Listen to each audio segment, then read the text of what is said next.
Kris Kimel, President of the Kentucky Science and Technology Corporation, is our final speaker this morning.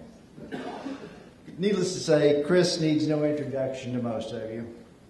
He has been a tireless advocate for more than a quarter of a century in promoting an innovation-driven entrepreneurial economy for the Commonwealth. First, some history related to Kris's presentation today. KSTC and Kentucky EPSCoR, with the help of several subcontractors, prepared for the Commonwealth at NSF's request the first Science and Technology Plan in 1999. It was an instant bestseller. Well, maybe there's a little hyperbole in that statement, but the governor and the legislature did like it and subsequently passed the Kentucky Innovation Act, which adopted and funded many elements of the plan. Fast forward 10 years later to where we are today, KSTC and Kentucky EPSCoR again, with the help of a subcontractor, shepherded a process to update the 1999 plan, or the 1999 Science and Technology Plan, which we now call Kentucky's Science and Innovation Plan, to reflect a more pronounced focus on innovation. We have asked Kris to share with you the 2012 Kentucky Science and Innovation Plan. Kris? I just want to spend a couple of minutes talking about the science technology strategy that Rick said that we had been responsible for putting together. It's all online. You can go to the EPSCoR site or the Kentucky Science Technology Corporation site and download these. Many of you were actually involved. Nancy Martin, Blaine, and others were involved very heavily in putting this together, and so you're very familiar with it. As Rick said, the one that we put together in 1999 that was released in late 99 into 2000 became the basis for the Kentucky Innovation Act of 2000, which laid the groundwork for a lot of the things that are going on in Kentucky at this point. Actually, extra funding for EPSCoR came from that, which has been taken away over the past 8 or 9 years, but at the same token, creation of the Kentucky Enterprise Fund, which is the first early stage venture fund that the state had helped fund in the state, which we manage, was put forth. Kentucky Science and Engineering Foundation was created during that. It led also to the formulation of a new organization within the Economic Development Cabinet focusing on science and technology. What they call high-tech pools, which each had at that time $10 million in them. So it led to a lot of, it had a very important catalytic effect and led to the creation and stimulation of a lot of different things, both directly and indirectly. And we were asked again by NSF 10 years later to kind of come back and revisit that. So we put together a group of an interdisciplinary group of private sector and public sector people and embarked on that. And after about a 1.5 year process, came up with what is now the Kentucky Science and Innovation Strategy. And what I want to do is, I'm not going to go through everything and talk in great detail about it because, again, it's online. A little bit about the philosophy that undergird the plan and kind of what we were looking to do. First of all, it was all predicated on the idea of innovation and how do we move the state forward. It was also a realization that at the time we were putting it together, we had entered into a pretty dramatic recession, and it was going to be ridiculous to put together a plan that called for lots of money because it wasn't there and probably would be disregarded. So we did try to come up with a strategy that we felt was potentially had the potential for parts of its strategy to be transformative, but we all tried to do it in a way and be cognizant, aware of what was happening with the economy. And it was also based on kind of where the state is. And for those of you who have heard me talk over the past year or two, know that I show this, we update this slide annually, and I continue to show it because I think it's extremely important for this state and for us to realize the situation that we're actually in. But anytime we work, as you may know, the Kentucky Science and Technology Corporation works with a lot of startup companies. We manage the Kentucky Enterprise Fund. We currently hold about 60 equity positions in technology companies. We're actually the largest early-stage investor in technology companies in the state of Kentucky. And one of the first things, we tell companies when they're creating and starting up is, you need to understand your situation. and you need to understand, what you're up against in your markets and competition, et cetera, because if you don't do that, you're never going to go anywhere. It doesn't mean you become pessimist. It doesn't mean you become overwhelmed or you can't manage it, but it's important you understand. And so one of the things we actually did a couple of years ago was we did a study on per capita income. And we update it now every year. And this is basically goes back to about 1969, and you can look at comparing the states. And you can see that basically Kentucky, going back to about 1970, was pretty competitive with a number of states. And by the last point when this data was available, we were basically down now tied for the end. And when I give this, a lot of times when I talk about this, people will invariably say, if I talk to editorial boards, go, "Oh, yeah, I know that's true." But if you take a Louisville election, if you could lop off the eastern part of the state, and we actually fare much better. And it's true. We do fare better. Lexington and Louisville actually do much better than other parts of the state. But if you look at that, so what we decided to do is look at and we also track Lexington and Louisville against Birmingham, Boulder, the Raleigh-Durham area, Madison, Nashville, and I think it's at Indianapolis. And so if you look at that, you'll see that, interestingly enough, you've got Lexington and Louisville actually doing fairly well. And back in the middle part of the 70s, actually compared to Boulder, Louisville particularly was extremely close, and we were fairly competitive. But if you look now at the end of 2009, when the last data, or 2010, I'm sorry, we had the data, you'll see Lexington and Louisville are at the bottom of all those cities. And so why do we talk about that? Well, we talk about it because what it tells us is not that the sky's falling, but without transformative change, without the new ideas and taking some risk, we're not going anywhere. This country has entered, perhaps the world has entered, a new economic era. Clearly, there's a lot of things that are happening globally in the global marketplace and changing value propositions and et cetera, which are creating a very, very different situation in the United States and in Kentucky and globally in terms of money and particularly public funds, in terms of how things are moving and how things are going. And so one of the things that we talked about this strategy, and as we move forward in the strategy, that we kept bringing up as we talked about things are, what are those things? And certainly this by no means is the answer to that, but what are those things that we and all of you in this room need to be thinking about as students, as faculty, as researchers, as scientists, as administrators in universities, and people in state government, that we're going to do to change that trajectory?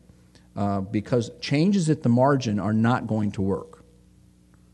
That's absolutely not going to work. We have to begin thinking about fundamental changes, new types of innovation, new types of thinking, and new financing and capitalization strategies if we are going to move forward. And so that's kind of what we predicated our whole discussions on. And now, very quickly, I'm going to go through some of the highlights of the plan. Again, they're all online. I think you have these before you. But what we did was we looked at a number of different priority areas, and the first was high-value research and development. That is, how do we catalyze and support high-value research at the high-value part of the value chain in terms of research and development. And so we went back. We actually did a fairly thorough analysis of programs like EPSCoR and the Kentucky Innovation Act in general, Kentucky Science and Engineering Foundation, Kentucky Enterprise Fund, the Innovation Commercialization Centers that actually arose from the plan a couple of years later in the state, and looked at those. And again, in the plan itself, you'll see how we did a pretty thorough analysis and return on investment analysis that was done by a third-party, Regional Technology Inc. out of North Carolina. And basically, we think demonstrated the value that those programs have brought, both in terms of new knowledge, new money coming into the state, and in some cases, direct return on investment in terms of capital dollars back. And so we talked about restoring those to their original funding levels that they were back in 2000. One of the things we've talked about is we talked about creating a joint technology and science caucus at the legislature to bring people together as a single point for us to discuss some of these key issues, because there really isn't any focal point in the General Assembly for issues dealing with technology and innovation. The Cyber Infrastructure Coalition arose out of some work that EPSCoR had done. We talked about increasing areas for intellectual property and stimulating intellectual property development across the state, and new areas for academic and STEM interactions. in the area of high-impact enterprise development. And I'll also tell you where we've made some progress on some of these areas and which we're actually moving on at this point when this was released. I guess this was released back in last fall. Again, talked about funding, back for full funding for the enterprise and development programs that were identified in the Kentucky Innovation Act back in 2000.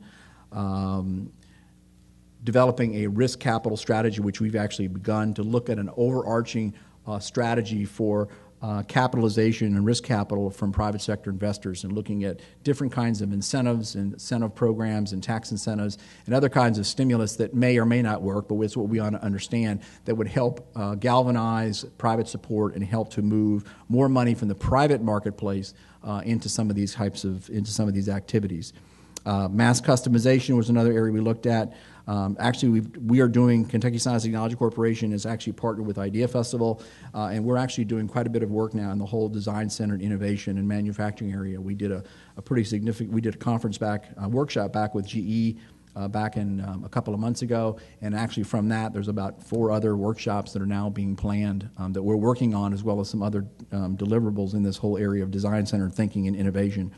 One we did one in Northern Kentucky. We're getting ready to announce one in Owensboro tomorrow, and there's 2 others that are on the in the planning stages.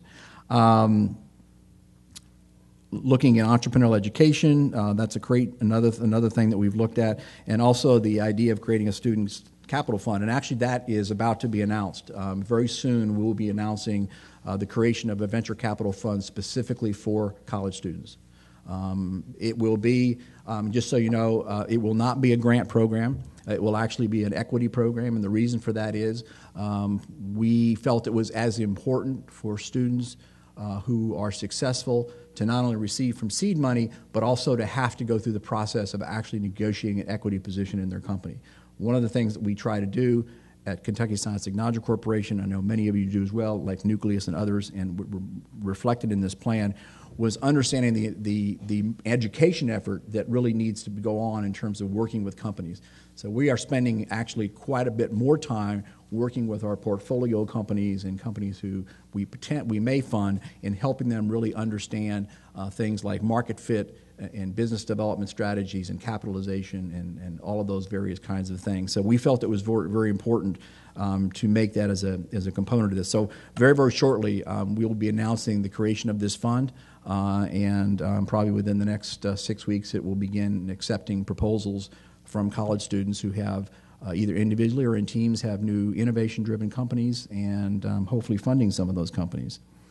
And transformational talent development, talked about expanding funding to the Advanced Kentucky program, which is, some of you are aware of, it's been a phenomenally successful program on advanced placement in STEM disciplines, creating the Governor's Entrepreneurs Program, and also looking at more different kinds of ways of infusing innovation development, mentors, and assistance into the K-12 system and community college system. On the Creating the Governor's Entrepreneurs Program, that is also something that is actually fairly underway. We've actually secured a little bit of funding for that already, external. The idea was to create something that was similar to the Governor Scholars Program, but for entrepreneurs. So this program will be focused on sophomore and junior high school students. We've been collaborating with the Governor Scholars Program and their staff in helping to design and develop this. It will be built on that model, although somewhat different. Obviously, we have dealing with a different kind of demographic and client group in a sense. But we hope, our goal at this point is to have something ready for at least a pilot test in the summer of 2013. That there will be, and our initial ideas are to run these on the campuses, in the university campuses in the state, much like Governor Scholars does. And there's a lot of other things, specifics and some differences that we're actually designing at this point. But we hope within the next, by the end of the summer, early fall, to be able to formally announce it and begin the process of looking at potential applicants. We're also looking, in addition to just a summer experience, at actually extending this out. So there are actually things going on that are throughout the year. So when a class is accepted, they will start with a summer experience and then continue on in some way, either individually or digitally or whatever, through the remainder of that year. So that's something else that we're working on and is in the planning stages, and along with some of the other things with the plan. So it's 5 minutes after 12. I've exceeded my time limit, and particularly because you're into lunch. But I want to just share some of those ideas with you, and hope to see you all at the Idea Festival in September as well. And I might also just add one more thing for the universities. Some of you may know that Kentucky Space, a collaborative subsidiary of Kentucky Science Technology Corporation, which many of you are involved in, UK, Moorhead, Ben, Bob Twiggs, Western has been involved in the past, U of L. We've actually just opened an office at the Space Life Sciences Lab at Kennedy Space Center to expand the work that we're doing with NASA in space biology and exomedicine. And I would just like to offer any of you that would like to come down at some point and visit and get a briefing by some of our people as well as NASA people and private sector people like SpaceX on some of these things that you may be interested in. I would just welcome you, and if you'll let me know, we'll be happy to schedule a time for you to come down, and we'll do a tour and do a briefing of what Kentucky is doing right now at Kennedy Space Center. Thank you.